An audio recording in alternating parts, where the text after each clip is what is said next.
வணக்கம். நடிகர் விஜய் அவர்கள் கட்சி ஆரம்பித்ததுக்கு பிறகு பல சர்ச்சைகள், பல பிரச்சனைகள், குடியில் ஆரம்பித்து, கட்சி பேரில் ஆரம்பித்து, குடியில் ஆரம்பித்து பேசிக்கிட்டே இருக்காங்க. ஒவ்வொருத்தங்க அவர் ஜாதகத்தை கணிச்சவங்க ஒவ்வொரு மாதிரி சொல்லிக்கிட்டே இருக்காங்க. ஆனால் எல்லாமே சரியாக இருக்கா இல்லையான்னு ஆராய்ச்சி பண்ணி பார்த்தா தான் தெரியும். ஆனால் ஒரு ஜோதிடர் இந்த யானை வச்சது அவருடைய நட்சத்திரத்தினால தான், அந்த நட்சத்திரம் பெரிய குபேர நட்சத்திரம், அந்த நட்சத்திரம் இது தான் அப்படின்னு பொய்யான ஒரு தகவலை சொல்கிறாரு. இதை நான் பார்த்துட்டு அவருக்காக இந்த பதிவை போடுறேன். அதாவது இதில் நீங்கள் எல்லாமே நீங்கள் கொஞ்சம் பார்த்தீங்கன்னா தெரியும். எண் அடிப்படையில் இருந்தாலும் கூட அவர் எல்லாமே பார்த்தீங்கன்னா வியாழக்கிழமை தான் எல்லா விஷயமும் பண்ணுவார். காரணம் என்ன அப்படின்னா, அவர் பிறந்தது பூசம் நட்சத்திரம்.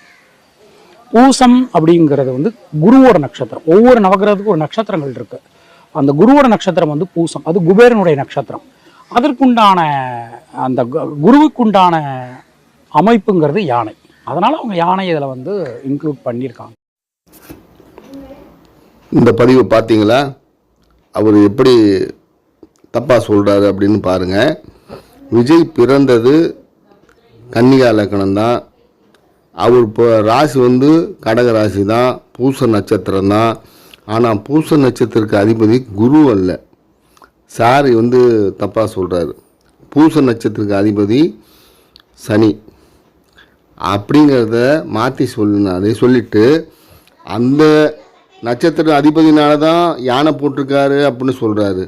ஒரு விஐபியோட ஜாதகத்தை பார்க்கும்போது அந்த ஜாதகத்தை குறிப்பெடுத்து வச்சு பேசணும்.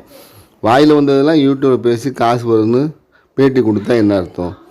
தப்பு இல்லையா?